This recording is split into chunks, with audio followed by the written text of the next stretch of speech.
Part 1. The Unexpected Discovery. The red dust swirled around Jay Park's boots as she carefully brushed away centuries of sediment from the alien artifact. Her hands, steady and precise, moved with the patience of someone who had spent years searching for something most scientists considered impossible. Kepler 452b wasn't just another distant planet. It was a graveyard of forgotten stories, silent witnesses to civilizations long extinct. The research team had been camping here for months, battling harsh winds and unpredictable temperature drops that could freeze a person's breath in seconds. Jay wasn't like most researchers. She had grown up hearing stories from her grandfather, tales of human potential that seemed more like myths than scientific possibilities. He would sit by the old fireplace, telling her about how humans were capable of extraordinary things when pushed to their limits. The artifact she was uncovering looked nothing like the typical archaeological finds. Its surface wasn't metallic or stone-like, but something that seemed to pulse with an internal energy.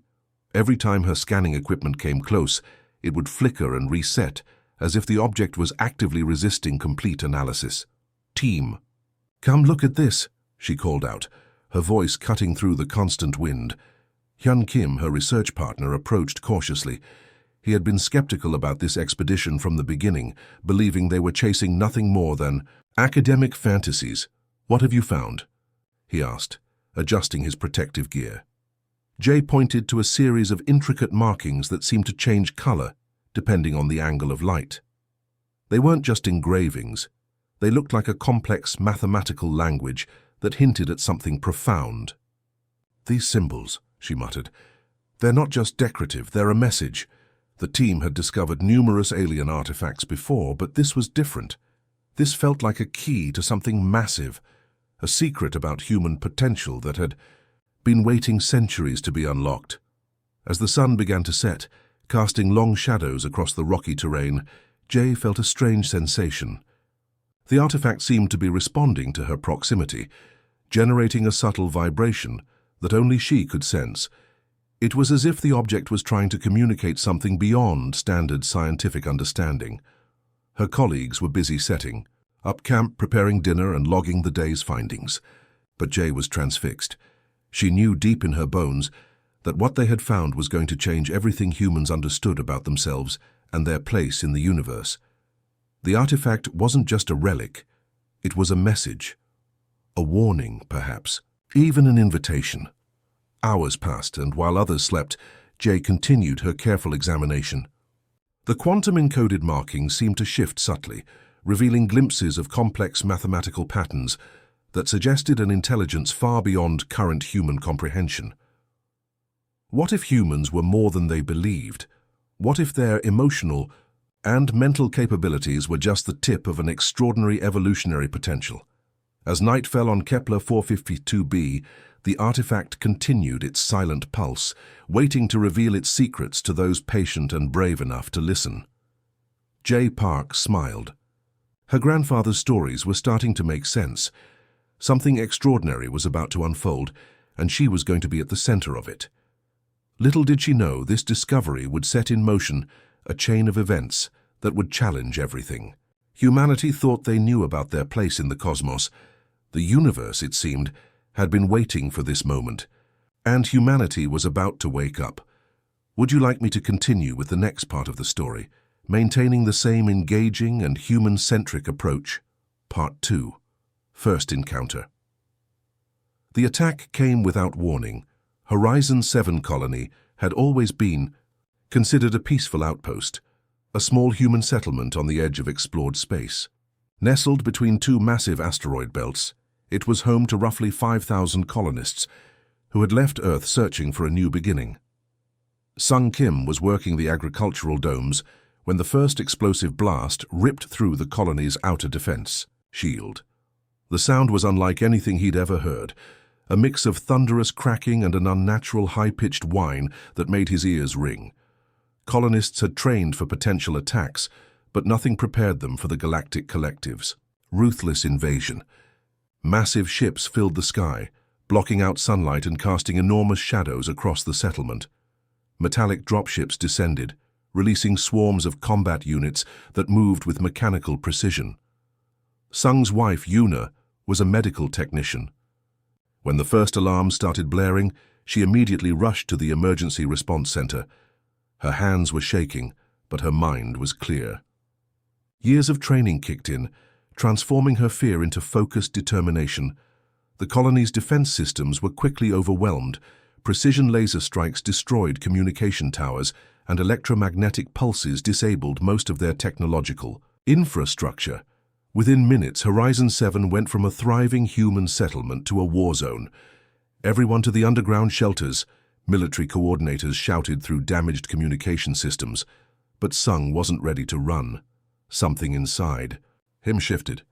The moment he saw a combat unit approaching the agricultural dome, where generations of human effort had created sustainable food systems, something fundamental changed. His hands, usually gentle from years of nurturing plant life, began to tremble. But it wasn't from fear. It was something else. A deep, primal energy that seemed to pulse from within. The attacking combat unit raised its weapon, targeting Sung, but something unexpected happened. As the weapon charged, preparing to eliminate its human target, a strange energy began radiating. From Sung, it wasn't technological, it wasn't mechanical. It was pure, raw human emotion transformed into something inexplicable. The combat unit's systems began to malfunction. Its precision targeting went haywire. The energy surrounding Sung seemed to create localized quantum disruptions that the unit's advanced systems couldn't comprehend or counteract. Across the colony, similar incidents began occurring. Humans who were cornered, terrified, or protecting their loved ones started generating unexplainable energy fields. These fields didn't follow any known physical laws. They were emotional responses, transformed into tangible quantum disruptions. Yuna watched in disbelief from the medical center as defense systems that should have been completely disabled suddenly sparked back to life. Colonists who moments ago seemed helpless were now pushing back against a technologically superior force. The Galactic Collective had made a critical miscalculation. They viewed humans as a primitive species, easily conquerable and predictable. But humans were anything but predictable. Their emotional spectrum, their ability to transform fear and anger into pure survival energy, was something no advanced technological system could fully understand or defend against. Sung looked around, almost surprised by what was happening. The agricultural dome, which moments ago was about to be destroyed, now stood protected by an inexplicable energy field. Combat units that approached were systematically disabled, their systems confused by the quantum disruptions. "What's happening?" he whispered to himself. What was happening was the first glimpse of humanity's true potential, a potential that suggested human emotions weren't just psychological responses, but could be powerful enough to reshape reality itself. The Galactic Collective's invasion of Horizon 7 was supposed to be a simple conquest. Instead, it became the moment humanity discovered they were far more extraordinary than anyone, including themselves, had ever imagined. And this was just the beginning. Would you like me to proceed with the next part of the story, maintaining the same engaging narrative style? Part 3. Quantum Resonance. The research facility was unlike any military installation Earth had ever constructed. Hidden deep within the Andes Mountains, it buzzed with an energy that felt more like a living organism than a scientific complex. Captain Hoon Kang stood before a massive holographic display, watching recordings from the Horizon 7 incident. His team had been working non-stop for weeks, trying to understand the impossible phenomenon that had saved the colony. "This isn't just an anomaly," he muttered, rewinding the footage for the 100th time. The quantum disruptions generated by ordinary colonists defied every known scientific principle.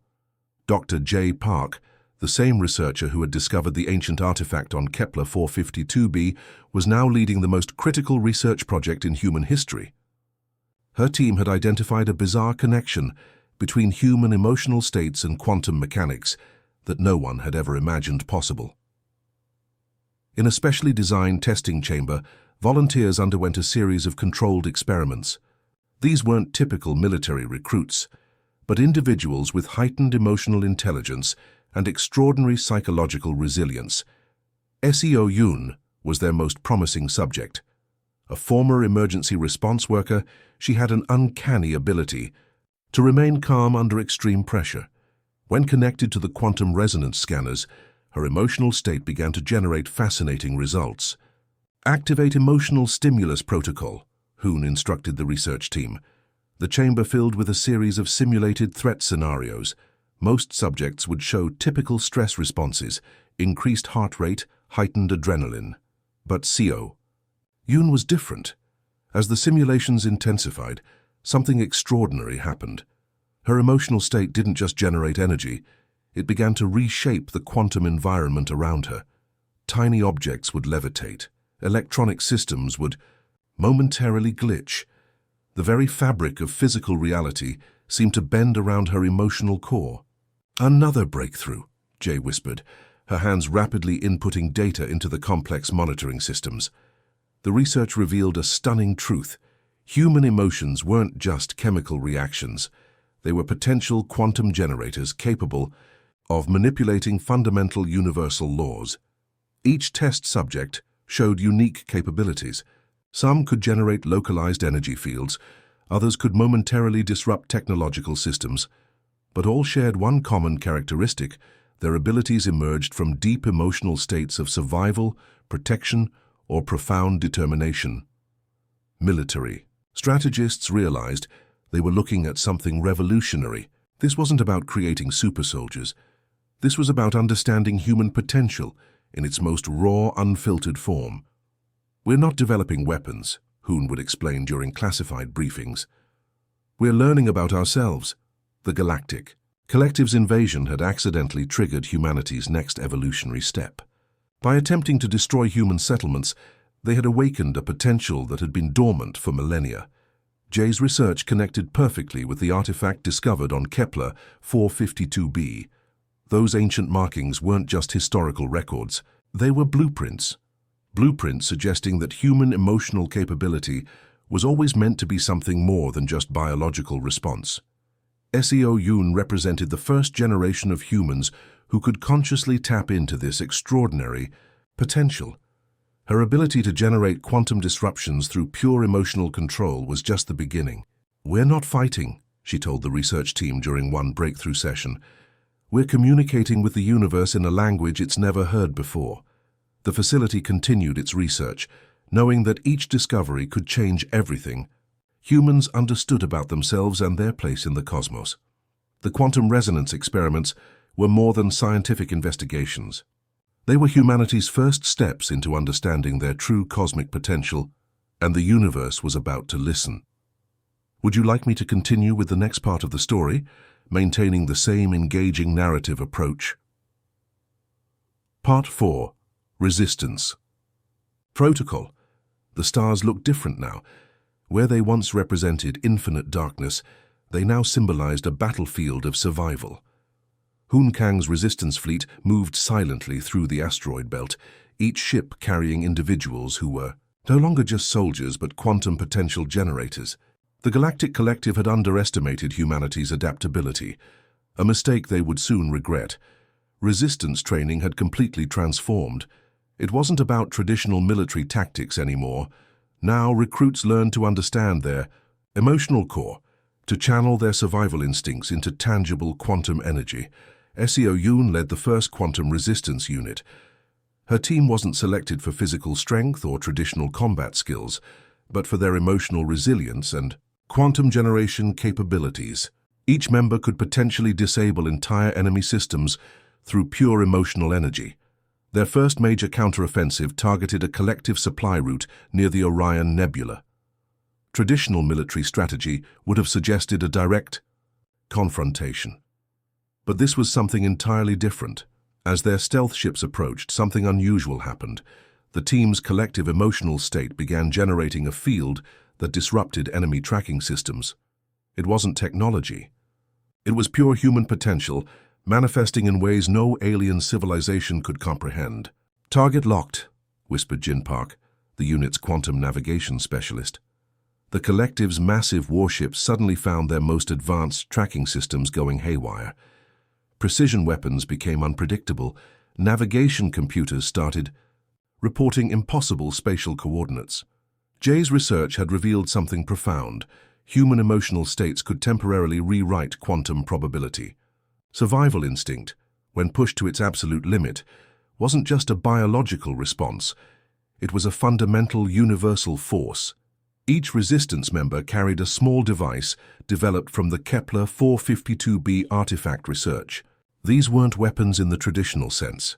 They were quantum resonance amplifiers that could translate human emotional energy into controllable quantum disruptions. Their strategy was revolutionary. Instead of destroying enemy infrastructure, they were essentially confusing it. Entire collective battle groups found themselves suddenly lost, their most advanced technological systems rendered temporarily useless. "We're not fighting," Hoon would often tell his teams. "We're communicating in a language of pure potential." The resistance moved like a living organism. Each mission was carefully planned, not just through tactical analysis, but through emotional synchronization. Team members learned to generate collective quantum fields, amplifying their individual capabilities. Collective intelligence reports began showing something unprecedented. Human resistance units weren't just surviving, they were becoming strategically unbeatable. Their unpredictability came from something no technological system could fully understand: pure human emotional potential. Supply routes were disrupted. Communication networks collapsed. The collective's seemingly invincible technological superiority began showing critical vulnerabilities. What made humans extraordinary wasn't their weapons. It was their ability to transform fear, survival instinct, and determination into a quantum-level response that defied conventional understanding. Young colonists who had lost everything transformed their grief into quantum energy. Survivors of initial attacks channeled their rage into precise, reality-bending disruptions. Each emotional state became a potential weapon more powerful than any traditional armament. The resistance wasn't just fighting, they were evolving. They were proving that human potential wasn't limited by physical constraints or technological boundaries. As their fleet moved silently through the cosmic battlefield, one thing became clear: humanity was no longer just fighting for survival. They were fighting to reveal their true cosmic potential, and the universe was about to witness something extraordinary. Would you like me to continue with the final part of the story, maintaining the same engaging narrative approach? Part 5. Universal. Transformation. The Andromeda sector had become humanity's final battleground. Billions watched from scattered colony ships as the most critical moment in human history unfolded. The Galactic Collective's massive fleet surrounded the human resistance, a sight that would have meant certain destruction in any previous conflict. Hoon Kang stood on the bridge of the Resistance flagship, his eyes reflecting a calm that seemed impossible, given the circumstances. Around him, the most emotionally resilient humans from across colonized space had gathered. They weren't just soldiers anymore, they were quantum conductors. SEO Yoon led the primary quantum resonance team. Her hands barely touched the navigation systems, yet complex holographic displays danced with impossible energy patterns. Each team member was connected, not through technology, but through a deeper, more fundamental human connection. The collective's commander watched in growing terror. Their most advanced scanning systems couldn't comprehend what was happening. Humans weren't just resisting. They were literally rewriting the rules of engagement. As the first wave of attacks began, something extraordinary occurred. The human resistance didn't fight back in any conventional sense. Instead, they generated a collective quantum field that seemed to pulse with pure emotional energy. Entire squadrons of collective warships found themselves experiencing impossible scenarios. Navigation systems reported spatial coordinates that couldn't exist. Weapon systems became confused, targeting their own vessels or simply shutting down. J. Park's research from the Kepler 452b artifact had prepared them for this moment. Humans weren't just generating energy, they were communicating with the fundamental fabric of reality itself. The quantum field expanded. It wasn't destructive, it was transformative. Collective vessels began to change, not through weapons, but through a profound quantum recalibration. Their technological systems started to resonate with human emotional frequencies. What seemed like an attack was actually a form of communication beyond any known language. "We're not destroying them," Hoon whispered to Seo Yoon. "We're showing them a different way of understanding existence." The battle lasted less than an hour, but it would be remembered for centuries. When the quantum field finally stabilized, something unprecedented had happened. The collective wasn't defeated. They were fundamentally transformed. Their most advanced technological systems had been recalibrated to understand the complex emotional spectrum that humans represented. Survivors from both sides watched in awe, as the fabric of space itself seemed to ripple with new possibilities. The boundaries between technological civilization and emotional intelligence blurred completely. Colonists who had lost everything found themselves experiencing a profound sense of connection. The rage that had powered their resistance had transformed into something more, a universal understanding that transcended conflict. Jay's research had proven correct. Humans weren't just another species in the universe. They were a unique quantum potential, capable of transforming reality through pure emotional energy. The Andromeda sector became a testimony to human potential. What began as a fight for survival had become a cosmic conversation about the nature of consciousness itself. As communication systems slowly restored, a simple message transmitted across all frequencies. It wasn't a declaration of victory, it was an invitation to understand. The universe trembled, not from weapons, but from the profound emotional potential of a species that had finally discovered its true nature. Humanity had arrived, and nothing would ever be the same again. Would you like me to provide any additional context or elaboration on this final part of the story?